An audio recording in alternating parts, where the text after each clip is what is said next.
Good afternoon everyone. मैं आशा करता हूँ आप सब बहुत अच्छे होंगे।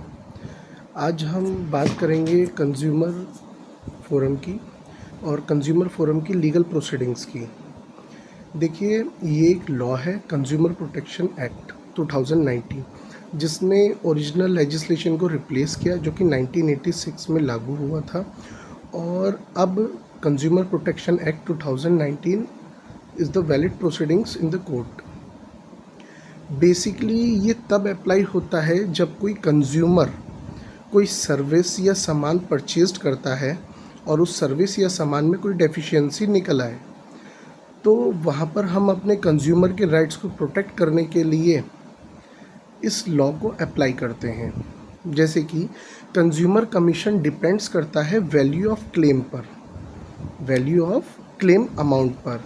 जैसे कि अगर 50 लाख तक का आपका क्लेम है तो हम डिस्ट्रिक्ट कमीशन में जाएंगे, और 50 लाख से 2 करोड़ तक का क्लेम है तो हम स्टेट कमीशन में जाते हैं, और 2 करोड़ या 2 करोड़ से ऊपर का अगर हमारा क्लेम है तो हम नेशनल कमीशन में जाएंगे।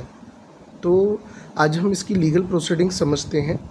तो सबसे पहले इसकी प्रोसीडिंग स्टार्ट जब हम करते हैं तो हम अपोजिट पार्टी को एक लीगल नोटिस भेजते हैं। सबसे पहले उसमें एक लीगल नोटिस भेजा जाता है जिसमें हम टाइम पीरियड मेंशन करते हैं कि आपके पास 15 to 30 डेज़ हैं अपना रिप्लाई फाइल करने के लिए। और इस टाइम पीरियड के बाद में फिर हम अपना एक ड्राफ्ट या एक कंप्लेंट उसको रेडी करते हैं विद एफिडेविट, और इसको ले जाने के बाद में जब हम इसको फाइल करते हैं तो इसे हमें ऑनलाइन रजिस्टर्ड कराना होता है ई जागृति पोर्टल पर। और ई जागृति पोर्टल पर जब हम इसको रजिस्टर्ड कराते हैं तो जो भी हमारा वैल्यूशन है, जो भी हम क्लेम कर रहे हैं, उसके अकॉर्डिंग हमारे फ़ीस चार्जेस उसमें डिडक्ट होते हैं। उसके बाद हमें एक ड्राफ्ट तैयार करके विद एफिडेविट हम इसे फाइल कर देते हैं। उस ड्राफ्ट को तैयार करके फाइल करने के बाद में हमें 21 डेज़ का टाइम होता है हमारे पास में। 21 डेज़ में हमें क्या करना होता है? 21 डेज़ में हम अपना आर्ग्यूमेंट करते हैं, और जो सामने अध्यक्ष महोदय बैठे होते हैं उन्हें हमें कन्विंस करना होता है कि हमने ये सर्विस या हमने ये प्रोडक्ट परचेज़ किया था, इसमें ये डेफिशिएंसी है या इसमें ये डिफेक्ट था जिसकी वजह से हमें यहाँ पर आना पड़ा है। तो वो कंप्लेंट जो ड्राफ्ट हमने तैयार किया है वो 21 डेज़ में हमारी कंप्लेंट को रजिस्टर्ड करना होता है। या तो अगर फोरम को लगता है कि हमारी जेन्युइन कंप्लेंट है तो वो रजिस्टर्ड होती है, और अगर जेन्युइन नहीं है तो वो उसको रिजेक्ट कर देते हैं। अगर अपोजिट पार्टी कमीशन की तरफ से जब अपोजिट पार्टी को नोटिस इशू हो जाता है तो अपोजिट पार्टी जब अपीयर होती है तो वहाँ आकर उनको अपना जवाब देना होता है।